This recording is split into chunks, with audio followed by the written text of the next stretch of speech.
Tonight, we continue our focus on projects commissioned by the FCT Minister in commemoration of the third year in office of President Bola Ahmed Tinubu's administration.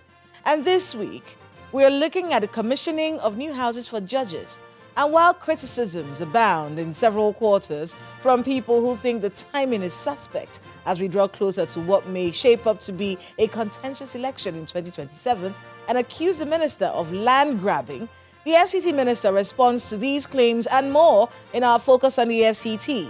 And another candidate vying for our votes to represent the good people of Amak and Buari in the House of Representatives speaks to us on his plans for us if we give him our mandate.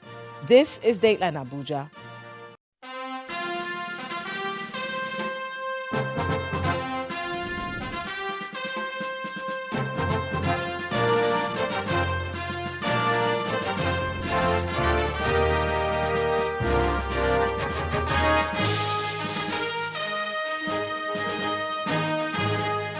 Hello and welcome to Dateline Abuja. I'm Kayla Magwa.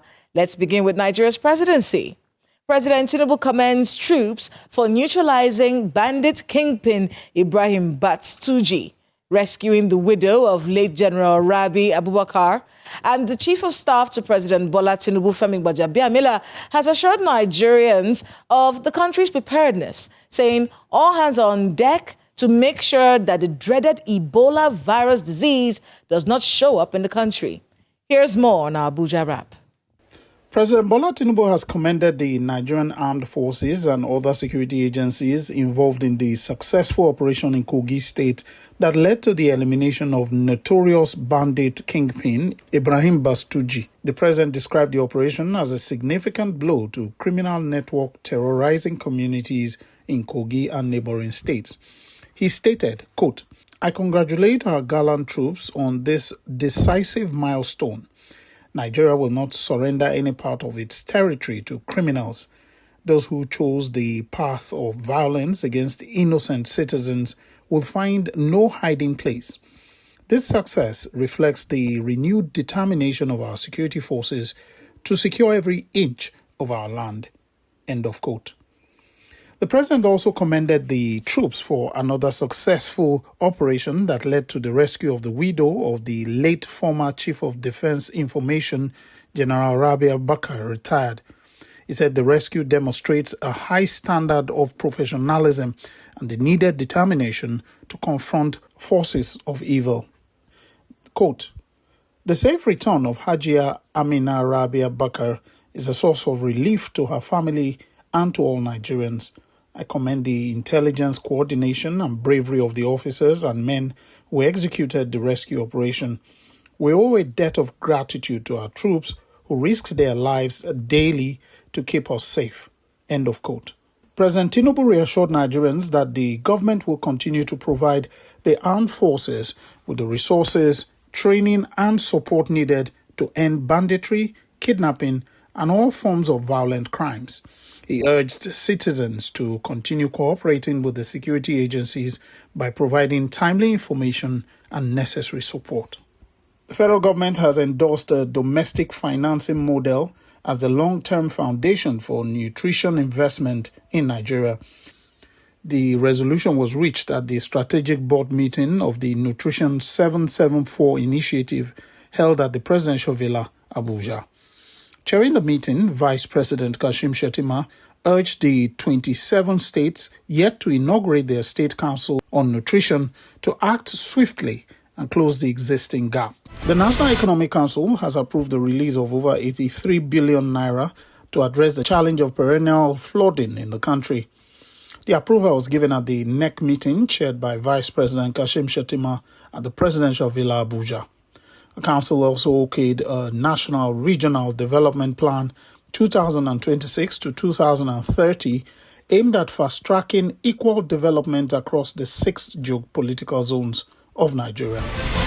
The Chief of Staff to President Bola Tinubu, Femi Gbajabiamila, has assured of Nigeria's preparedness, saying all hands are on deck to make sure that the dreaded Ebola virus disease does not show up in the country. Speaking at the inauguration of the Presidential Task Force on Ebola virus disease preparedness at the Presidential Villa, He noted that the multi-level coordination effort, bringing together federal and state agencies, will be institutionalized as a permanent structure for future epidemics. Vice President Kashim Shettima has assured the National Institute of Policy and Strategic Studies, KURU, of enhanced security following Tuesday's deadly attack that claimed the lives of 2 soldiers and a police officer. During a visit to the institute, the vice president conveyed President Bola Tinubu's condolences and announced emergency security measures for the institute. He also urged participants in the Senior Executive Course 48 not to let the attack derail their mission. President Bola Tinubu has described the federal government's provision of housing units for judges in the country as a reinforcement of judicial independence and the fortification of a vital pillar of democracy. The words of the president were relayed by Vice President Kashim Shettima during the commissioning of 10 5-bedroom duplexes for judges of the Federal High Court in Abuja. Meanwhile, the Minister of the Federal Capital Territory, Mr. Nyesom Wike, is stating that despite criticisms over alleged land grabbing, the lands he acquired within the federal capital were taken solely for development purposes, he says. He gave this clarification during the commissioning of quarters for Court of Appeal judges and the flag-off of construction of quarters for the Industrial Court and Code of Conduct Tribunal judges in Abuja. According to the minister, the plots were used for construction and they were allocated 15 years ago and left underdeveloped. Here's more on our focus on the FCT.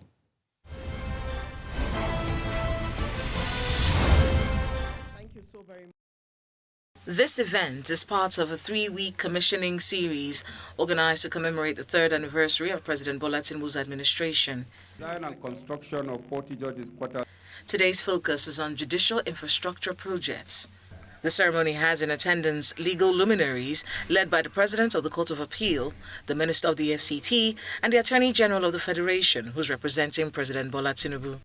Welcome with me. The commissioning of these judges' quarters is significant because it is a direct outcome of the deliberate policy of providing practical support to the judiciary as a co-equal arm of government. Building a judiciary fit for the next 50 years, therefore, requires sustained investment in modern facilities, technological advancements, and the welfare of our judicial officers. By strengthening these foundations today, we ensure that the court remains robust, attracts the finest legal minds, and is fully equipped to meet the demands of a rapidly evolving capital city and nation. The houses are designed to ensure that judicial officers are comfortable during active service and have befitting homes when they retire. The Judiciary Housing Project goes beyond rhetoric and is a practical demonstration of support for the judiciary, which reinforces public trust in the justice system.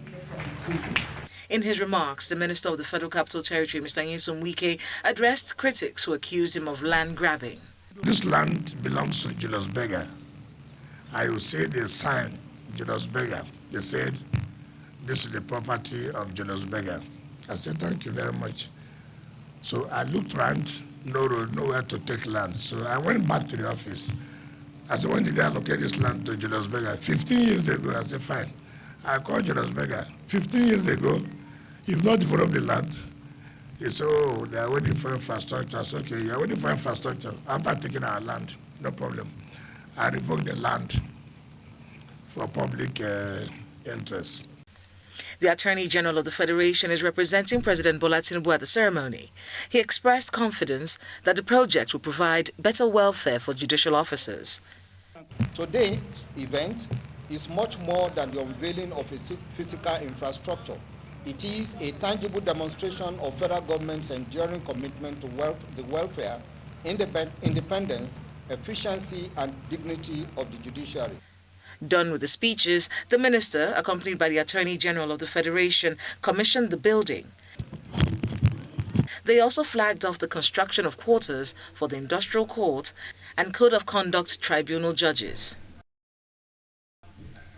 A once empty land situated in the Katangbe district of the nation's capital in October of 2024 now has 40 fully furnished housing units erected on it for judges of the Federal High Court, the FCT High Court, and the Court of Appeal. This gathering, which has dignitaries such as the Vice President of Nigeria, legal practitioners and top management staff of the FCT administration present, is to commission 10 units of this housing scheme for judges of the Federal High Courts. Delivering this project as promised demonstrates remarkable responsiveness. It is gratifying to witness the accommodation challenges of judges being surmounted so decisively. The Minister of the FCT further reiterates the importance of the initiative while appealing to the judges to ensure optimum maintenance of the houses. This the federal government has provided, but I believe that when we come back here in the next 1 year, it will still look like this. You know, we have problem, a culture of not having culture of maintenance culture. Most people say it's lacking in us. I don't want to believe so. All around these areas, I have told the ESFCD that these areas will be named Judges Zone. We have acquired every property around here. We don't want any other person to stay within this vicinity. Vice President Kashim Shettima is representing President Bola Tinubu at the event, and he describes the initiative as part of the federal government's efforts in fortifying the judiciary. We are here not just to commission buildings, but to fortify a vital pillar of our democracy, the judiciary. For too long, we have talked about the independence of the judiciary in abstract terms, but independent thought requires an independent and secure environment. You cannot expect judges to dispense justice without fear or favor if their basic comfort, security, and peace of mind are left to chance. With the speeches done, the official commissioning takes effect and a tour follows. Humanity and justice.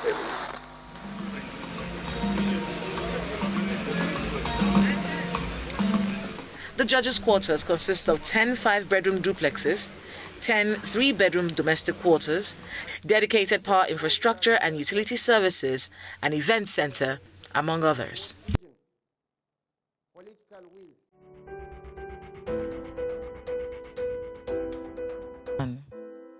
Away from project commissioning, now to politics. Tonight, we're joined by the House of Representatives candidate for the African Action Congress, AAC, who's seeking the mandate of residents of the nation's capital to represent the people of Amak and Buari. Please watch this. Mr. Neto, welcome to Dateline Abuja. Thank you, Kayla. All right, so let's talk a bit about your party, the AAC. They've given you the ticket. Yes. So you're the candidate Yes. for the AAC for the House of Representatives seat for Amak and Buari in the nation's capital. Yes. Talk to us about that, the process that went into you getting that ticket from your party. Oh, well, thank you for having me.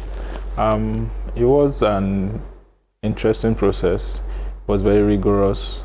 For the AAC, because of what it stands for, you have to go through a series of, trainings to be sure that you do represent the party's manifesto. Fortunately for me, I had contenders that once I declared my interest to run, they decided to step away. So I emerged as a consensus candidate in that primaries. I always wonder about the that's your arrest party, isn't it? Yes, it is. I always wonder about, did you buy forms? Did you pay for your form, and things like that? How much did it cost, for instance? Yeah, definitely. We believe that politics should not be money-centered. Yes, we did buy expression of interest and nomination forms. There was a waiver for women and people with disabilities, but I'm a fit guy, so... So you had to pay... How much did you pay for it? Everything was 600,000. 600,000? Yes. Okay. The expression of interest was 100,000, and the nomination form itself was 500,000. For too long, I've sat on the sidelines. I'm a career sales professional. So I've been comfortable with white collar. And for too long, I've seen the disconnect between those that represent us and the people they are representing. There is a rising cost of living crisis and transportation in FCT. Back in the day, we used to be able to comfortably live in Kubwa and work in Wuse and not deplete your entire salary on transportation. The housing, when you look at what is happening in housing, the satellite towns, as they are called, used to be a hub where middle class and low income earners could live comfortably very well and be able to still commute to town and come back and still have decent savings. It's not like that anymore. In places like Kubwa, you see that a 2-bedroom flat is calling 3.5 million, 5 million. Minimum wage is 70,000 naira. So Amakam Buhari, because it's my home first of all, and because I see what the problem is. I live with the people, I've had conversation with the people, and I'm stepping forward so that we can provide practical solutions to resolving those. Oh yeah, but that situation, it's a global problem, isn't it? So it's not necessarily localized to Nigeria. The cost of living is higher everywhere around the world. The economy is going through a downturn. We're seeing all of that happen with the price of oil and the dollar and all of these things going on globally. What kind of solution can you possibly prefer as a member of the House of Representatives that would bring down this cost for your people in Amakam Buhari? Yeah, I was expecting that question. While it's a global phenomenon, government has its role to play in subsidizing these costs for people. Yes, transportation will naturally drift higher once the fuel subsidy is removed. But this is 2026, right? There are electric vehicles that is having its own season because of the Chinese subsidies, and they are coming to town. If you take a trip to the Nnamdi Azikiwe International Airport, there's this fan EV buses that are there that gets you to, say, for 10,000 naira. I think that is, even though I think 10,000 is outrageous for an EV that carries 20 people. So those are the kind of policies we will champion, right? Like I said, as a career salesperson, my entire career has been built on having negotiations, selling contracts.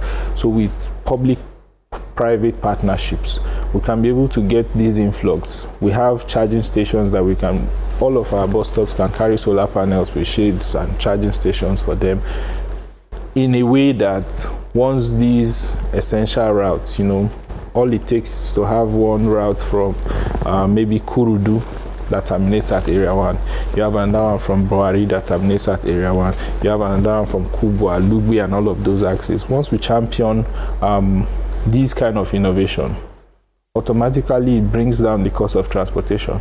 When it brings down the cost of transportation, you see that these families and these working class people can then have extra income that they can spend. And what kind of representation do you think the people of Amakam Buhari require right now? Like I've called out, they require a representative that knows what the pain points of the people are. I've called out cost of living, transportation.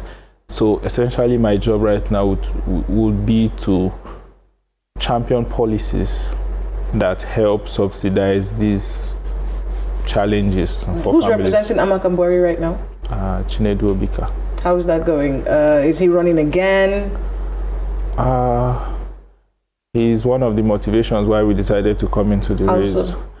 Because of the way he came into power, right? In 2023, FCT residents decided to, with the Peter Obi wave, to vote Labour. Do Labour from top to bottom. Yeah. With this 10th National Assembly, I think we have all seen how dangerous that can be, to allow the executive and the legislature to be on the same team, right? So he's someone that I would say was a representative of